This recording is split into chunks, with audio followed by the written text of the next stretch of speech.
This is the vending machine, first created and patented in 1867 by Simon Denham. But the first modern vending machine was made by Percival Everett. It originally dispensed postcards. Cool, right?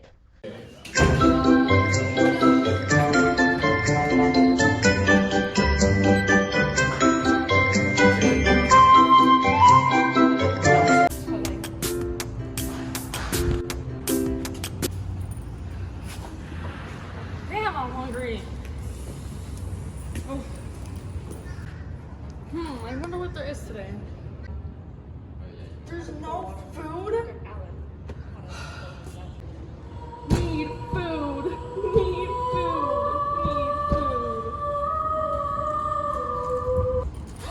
Oh no, this one has food.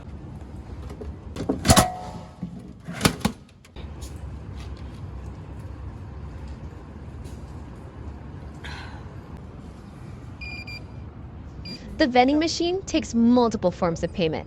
Apple Pay, coins, cash, whatever you need, the vending machine will fulfill your need.